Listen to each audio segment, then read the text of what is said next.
At the Central Economic Work Conference last December, he emphasized sustained efforts should be made on stand-alone work, and he made many important instructions. This year's document is clearly themed and well-structured, demanding us to follow up on General Secretary Xi Jinping's significant remarks and instructions aimed at building up China's strength in agriculture and strengthen the comprehensive leadership of the CPC Central Committee and focus on all-around rural revitalization and followed the guidance from the Green Rural Revival Program. It lays out systematic plans for stand-alone work at the present and in the future and outlines outstanding issues for rural revitalization and their solutions. In general, the paper contains 2 imperatives, 3 areas for improvement, and 2 directions that power rural revitalization. The 2 imperatives are national food security and no large-scale relapse into poverty.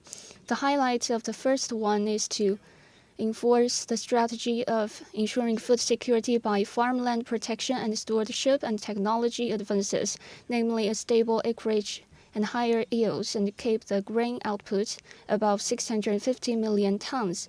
The second imperative is about implementing monitoring and assistance mechanisms and bolstering local businesses and job opportunities to help areas and people freshly out of poverty build their own momentum for growth. The 3 areas for improvement refer to rural economy, infrastructure, and public services and governance. Rural economy will prosper if we pursue industrialized agricultural development with high-quality products and eco-friendly practices, accelerate the building of a modern rural industrial system, and transform agriculture into a modernized sector. As to the second area, in view of local realities and the needs of rural residents, rural infrastructure, living environment, and public services shall be refined. As with governance, the paper proposes stronger CPC-led rural governance systems that combine self-governance, rule of law, and rule of virtue, and a richer cultural life to contribute to social stability and harmony. The 2 directions refer to a stronger deal of technology and reform and further moves to raise rural income. That is to coordinate technological and institutional innovation, to energize rural revitalization, and arrange income-boosting campaigns to make farmers better off. This year's document has several defining features, include pursuing progress while ensuring stability, consolidating stability through progress, and establishing the new before abolishing the old, a goal and a problem-oriented approach, and a year-long work plan organized in the context of revitalization stages and with priorities. It focuses on the thorniest issues in rural revitalization and primary concerns of farmers while trying to ramp up policy and institutional innovation to address less noticed problems regarding agricultural insurance, monetary incentives for major grain-producing areas, development of well-facilitated core plant, urban benefits for migrant workers. A host of substantive policies are proposed. These policies will deliver and help the revitalization endeavor keep proceeding across the board and benefiting the rural community. That's all for my introduction, and now my colleagues and I are ready to take your questions. Thank you, Mr. Han Wenxiu. Now the floor is open to questions. Please identify your media affiliation first.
And we have to know the fact of different places.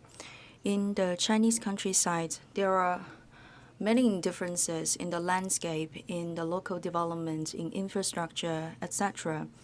We have to draw upon the experience of the Green Rural Revival Program, and we have to adopt the adapted policies instead of using one policy fits all. We have to solve the problems for the people, and we have to clarify the focus. We also have to have more patience by following the process.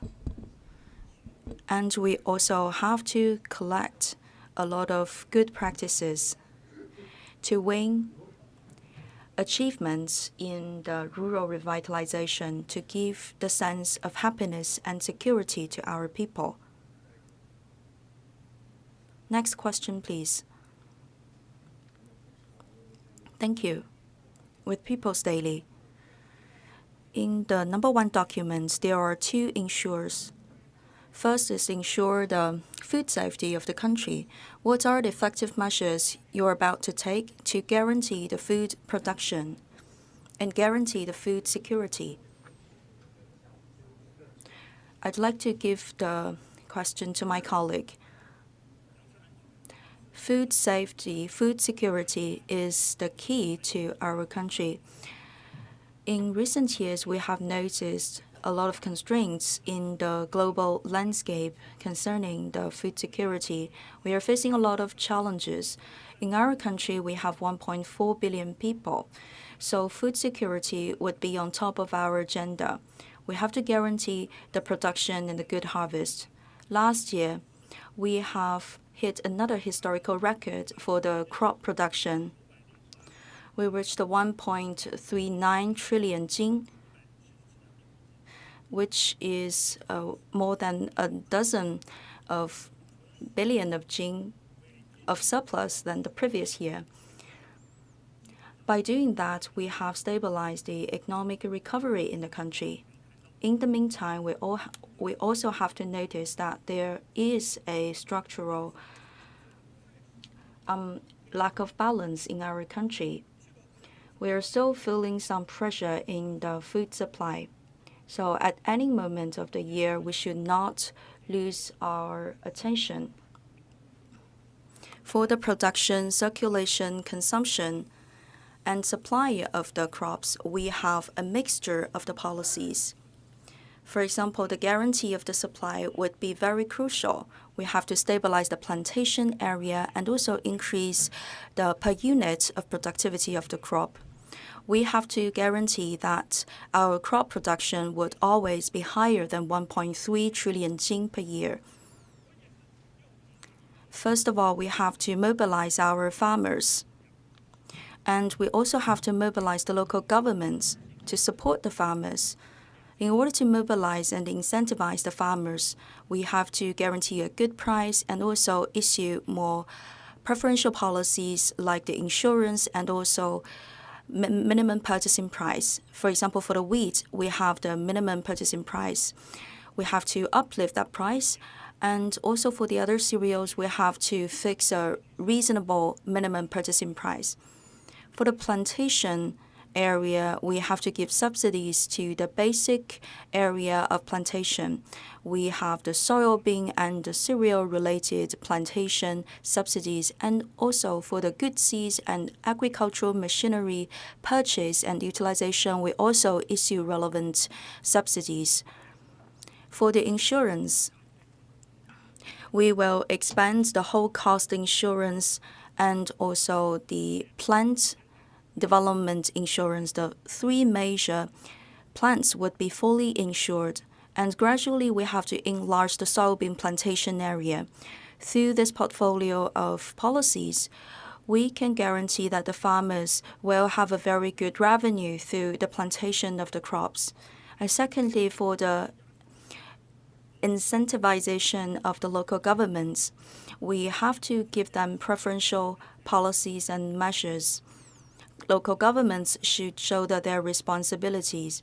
For the key producers of the crops at county level and township level, we have to see to their assumption of the responsibilities. The local governments, with all those preferential policies and measures, would feel that it's worthwhile to stick to the production of the crops.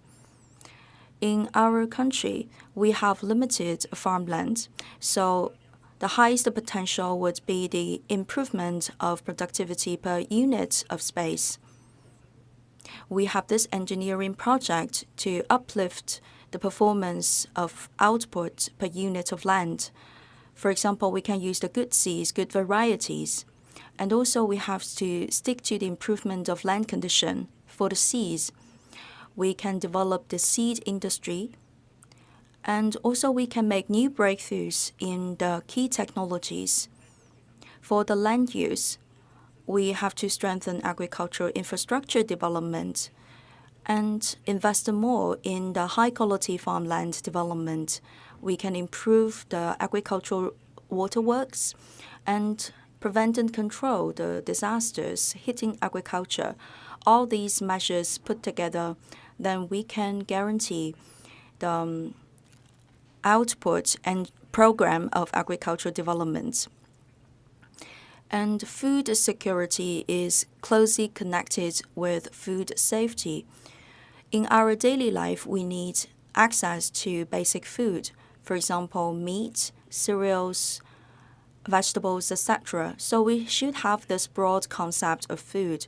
While conserving the environment, we have to make full use of the space and land, and also our ecosystem. We have to build up the multi-dimensional system for food production.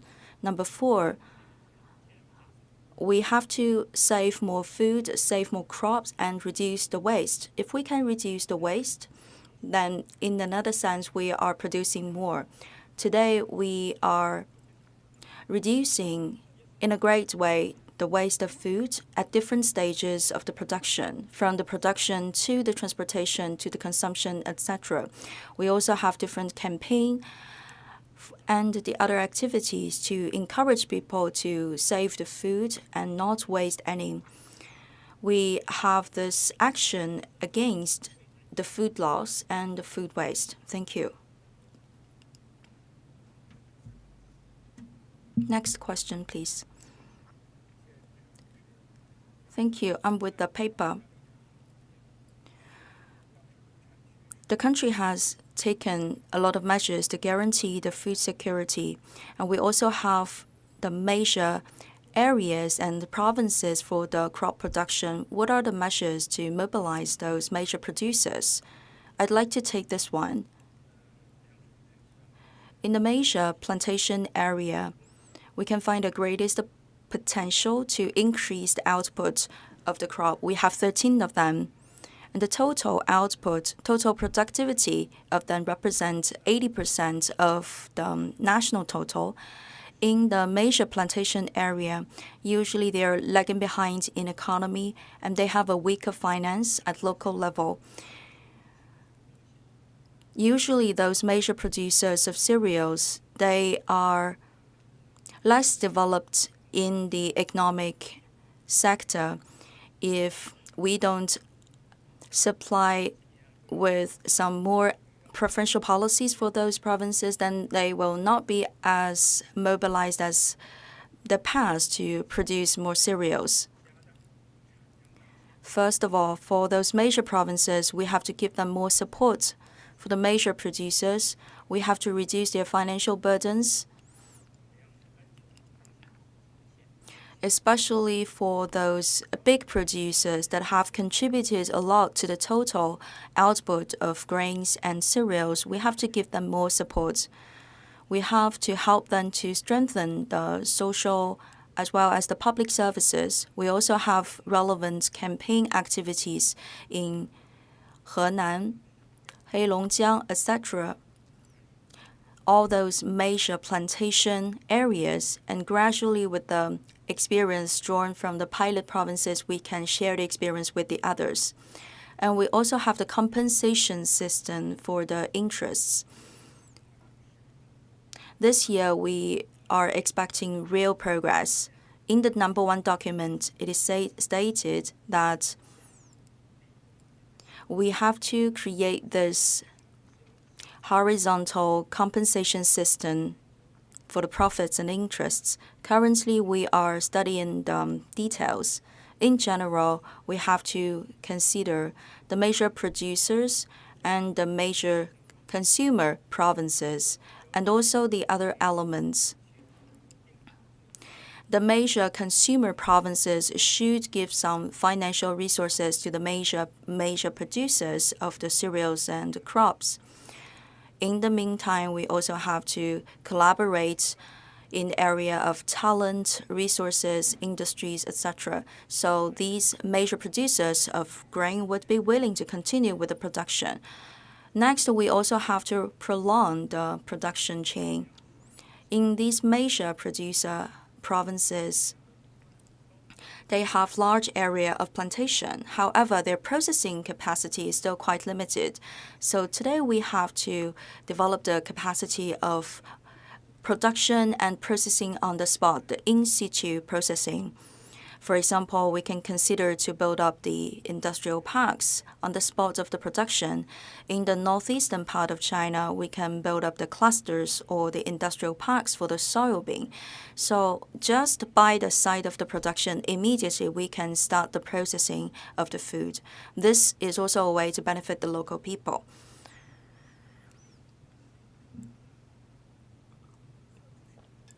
Thank you. With the Beijing Youth Journal, industries should be developed in order to support the rural economy. So what are the measures to develop the local specific industries? Industries are the pillars for rural revitalization in recent years. In different places, we have set a solid foundation for the rural revitalization and also for the industries. However, there are still some problems and bottlenecks. In this year's #1 document, we noticed that we have to stick to the rural revitalization while touching the priority to the quality. We have to pay equal attention to agriculture, to animal husbandry, and forestry, etc. And we also have to combine culture with agriculture, develop ecotourism, agrotourism, etc. First of all, we have to demonstrate the features of different localities. China is a vast country with differences represented in different areas. And we can find the featured products from different places. We have to adopt the modern concept of business to market those products to the consumers. We also have to create local featured brands so that the local advantages can be transformed into real products and industries. Second is the integration of industries. During the Spring Festival of this year, many countryside have witnessed a successful reservation situation with their rural residence-based hotels. So we have to tap into the potentials of the rural economy and develop different layers of the rural economy.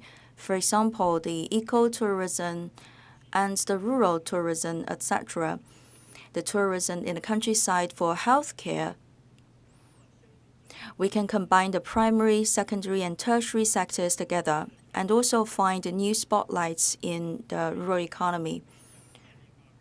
And third, we have to bring more conveniences to the local rural residents' daily life. For example, we can coordinate the production with the preliminary and also in-depth processing of agricultural products. We have to enlarge our capacity of agricultural product processing. Number 4 is to facilitate the logistics in the countryside.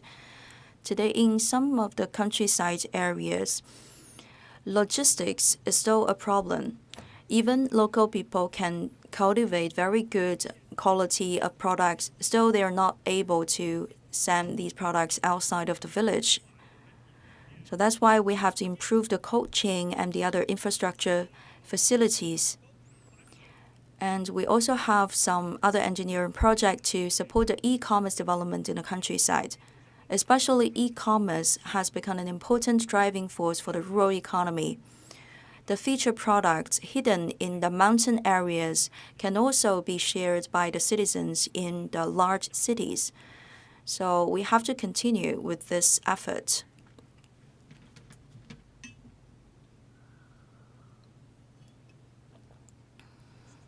Thank you. China Agriculture Net. Revenues is one of the important topics of concern for the farmers. What are the measures to be adopted to increase farmers' income? Thank you. To Mr. Zhu Weidong. To increase the revenue of the farmers is one of the priorities of the Three Rules work. Last year, the per capita disposable income in the countryside reached more than 20,000 RMB, with an actual increase of 7.6%. And the ratio of income between cities and countryside has been narrowed down to 2.39 versus 1. But today we are still confronted with a lot of challenges to continuously increase farmers' income. That's why in the document we attach the great importance to this topic. More specifically, there are 4 things. First of all, we have to tap the potential. Rural household-based operation is still the key. According to the document, we have to carry out the mission of improvement of income of the farmers. We encourage the rural families to develop their forest-based economy. We also have the monitoring system. We have the coordination system for different varieties to plant. And we also encourage the migrant labor. In the meantime,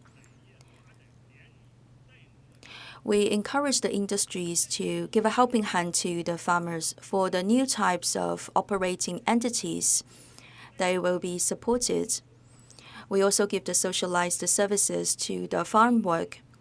It's a better way to engage the farmers in the industrial development of the countryside. The second, to stabilize the revenues of the migrant workers. Salaries have become the number 1 pillar of the farmers' total income.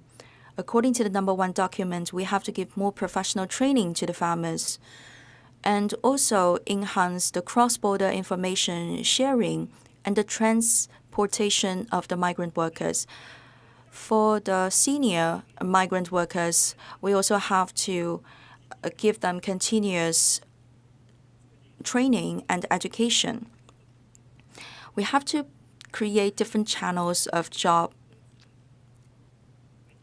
and working opportunities for our farmers.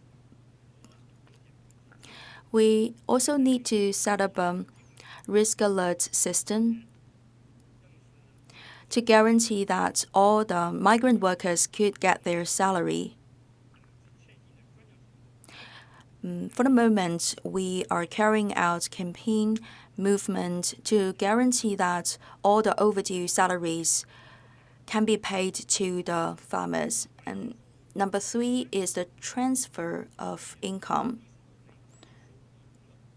This is an important part of the total revenue or total income of those low-income families living in a countryside.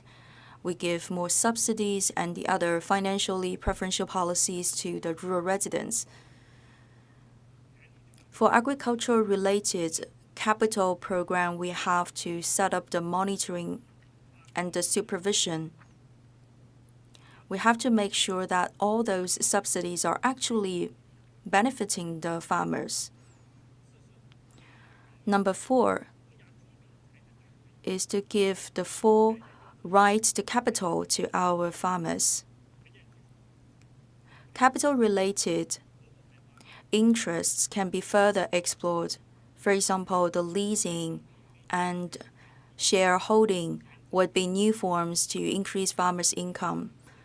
For example, the farmers could choose to rent their houses to the other entities or transform that into the hotel rooms so that the farmers can have new channels of income generation.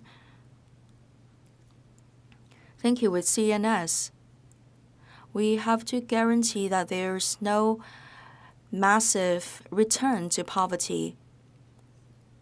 What is the current status of this work? How can you guarantee there's no massive return to poverty? And how can you guarantee that the farmers, they can independently get themselves out of poverty forever?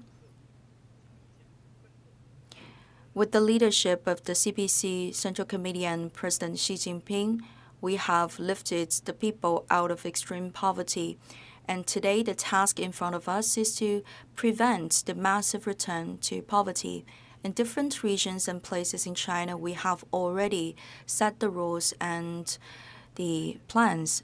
Till the end of last year, more than 60% of the objects under monitoring, they are still living out of the poverty situation. For the families, getting out of poverty is not once for all action.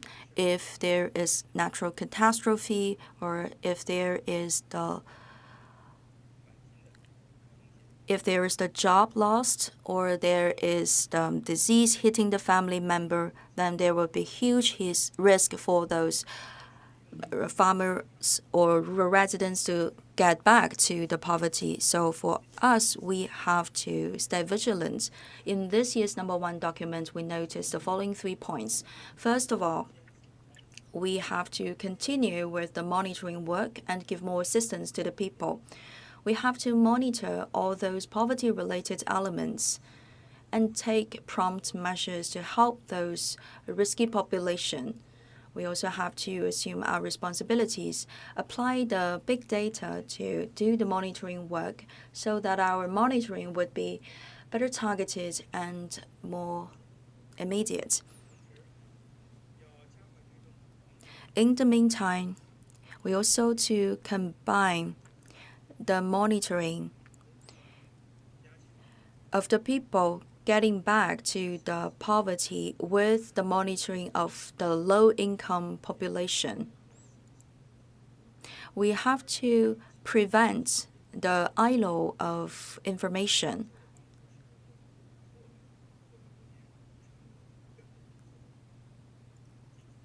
In recent years, in fighting against the poverty, we have already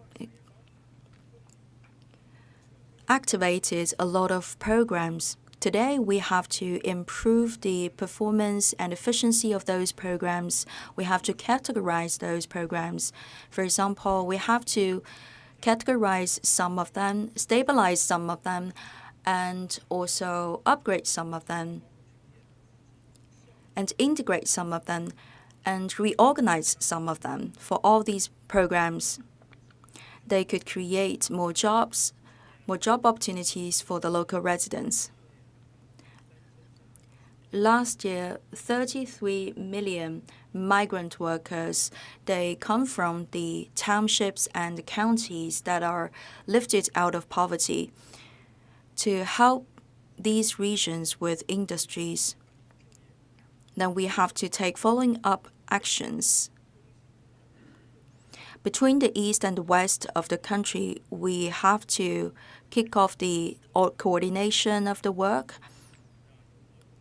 We can create more workshops so that for the people coming from the places that are lifted out of poverty, they can find a decent job opportunity. To consolidate the achievements of the battle against the poverty, we are in a transition period. Moving on, for these areas that are recently lifted out of poverty, we have to strengthen their inner capacity so that they can create their own industries independently according to the #1 document.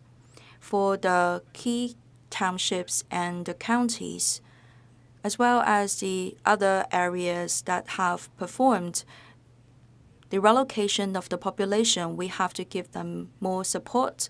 Like we can invite more talents to work there, and we can give more financial resources to those regions and places. And we can also enlarge the possibility of startups creation so that people can have more channels of income. Thank you. With the Zhejiang Journal, in the 20th CPC Congress, it is stated that we have to create a beautiful countryside. What is the current progress, and what are the measures? Rural development is key to get rid of the development gap between the cities and the countryside. In recent years, we have progressed a lot in this regard. For example, the public services have been improved. But still, we have to admit there are still some weak links to be strengthened. In the #1 document, it is mentioned that we have to consider the real needs of the people and bring tangible benefits to the people. First of all, we have to strengthen the leadership and also the planification. We have to recognize the role of development in the countryside and also the big trend of urbanization. We have to make a lot of plans. If it is necessary, we have to immediately elaborate the plans. But when it's not necessary or it's not urgent, then we can still wait for some more time. We should not force each of the village to elaborate their planification. During the elaboration of the plan, we also have to listen to the opinions of all parties. We have to respect the willingness of our people and rise up to their expectation. Next is to improve the living environment. In different regions, we can find differences in the natural conditions and also the economic development conditions. But the key would always be the better drinking water condition, and also better toilet conditions.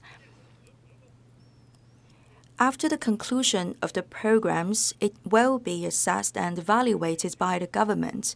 If it is a good delivery of program, then the project owner would get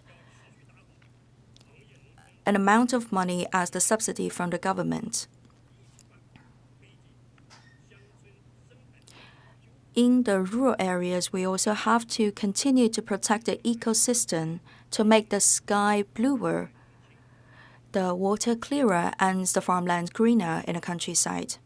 Number 3 is to strengthen the weak link of infrastructure. For those topics of concern of the farmers, we have to put them on the checklist and to solve all the problems one after another. For example, in some places, that would be the safe drinking water. Then we have to kick off the engineering projects for the water supply. And for some other places, it would be the charging for the EVs. In some other places, they are facing with dangerous housing conditions, so we have to build stronger houses that are resilient to the earthquakes. In that way, people can feel very safe in their daily life. Number 4 is to deliver better public services, give universally beneficial programs of engineering to solve the daily headaches of the people. For education, we have to strengthen the construction of vocational education institutions, improved education quality in the countryside. For medical care, medical resources should be introduced more to the countryside. At the county level, we have to enlarge the compensation ratio of medical institution visits by the medical care system. We have to make the use of medical resources and the consumption of medication more convenient to the people. We also have to improve the old age care system. For the old age care system, people should be incentivized. The more you pay in advance and the more you can get after the retiring age. During the rural development, we have to stick to the sustainability principle and put people's interest always on the top of our agenda. In some places, they only do some engineering projects for the project's sake. It's not for the best interest of the people. Then we have to crack down those actions. We have to start from the facts. And quality would be more important than quantity. We should have more patience. And we have to respect the current status of development. And we also should not abuse the loans. Thank you. With the Science and Technology Daily, we know that rural governance is an important way for the modernization of the governance of the country. What are the major bottlenecks in today's rural governance? Currently, in the countryside, we are witnessing significant changes. For example, the changes with the total population and the structure, the change of people's mentality, and also the change of the social traditions. This has imposed a new requirements for the rural governance. In the #1 document of this year, it is stated that first of all, we have to improve the grassroots party organizations. According to the old saying, the train can be so fast because the locomotive is so powerful, and the grassroots party organization would just be like that locomotive. At different layers of the administration, we have to bring into full play the role of the party organizations.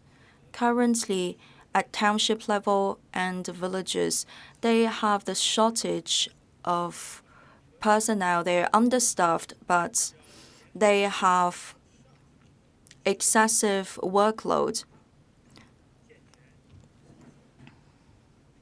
At grassroots level, we have to build up the checklist system for responsibilities and for the tasks. For the dispatched staff, we have to build up a talent tank for agriculture-related inspections. We also have to make the work easier for the local staff so that the grassroots level officials would have more time to stay with the farmers and listen to their opinions. Today, we have to bring more resources to the grassroots level. Traditional governance resources and modern governance measures should be combined. We have to share the experience of Fengqiao. We have to properly handle the problems and the disputes at grassroots level. We have different systems, for example, the checklist system and the point system, bonus point systems.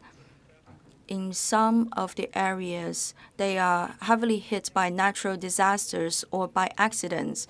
So today in the countryside, we have to build up the information technology-based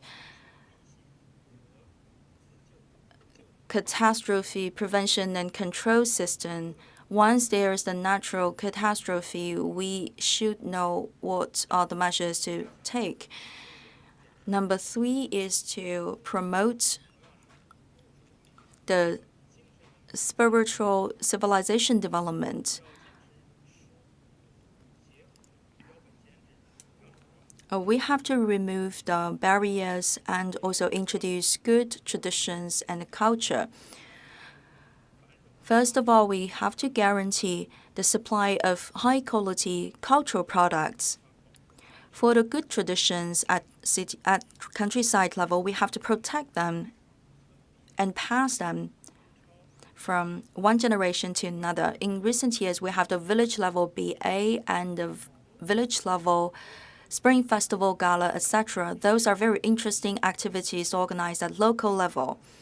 We have to give more authority to the autonomy to the local citizens at countryside to create their own spiritual worlds. But still, in some other villages, we notice that they are practicing some outdated traditions. For example, the funerals in an outdated way that are not suitable in today's society. So we urge all the villagers to respect the rules of today's world and also encourage them to adopt the new social traditions.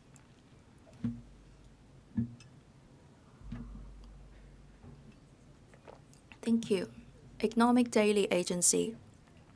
Currently, the rural population is flowing into the cities. How can we be better adapted to that trend?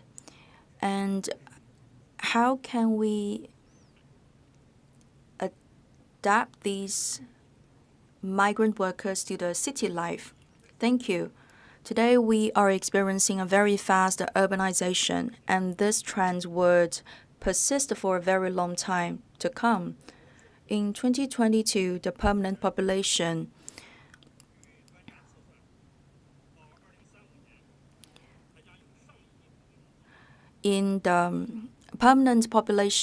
of villagers living in the cities amount to 400 million, and by the year 2035, there would be another 100 million rural residents coming into the cities. So today we have to combine the urbanization of the countryside with the development of the cities.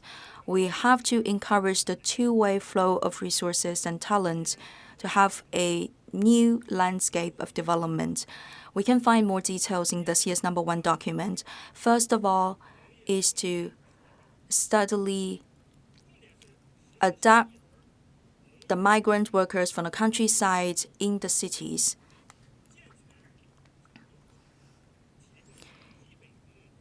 In the cities of their permanent residence, we have to get them registered and also cover them with regular services.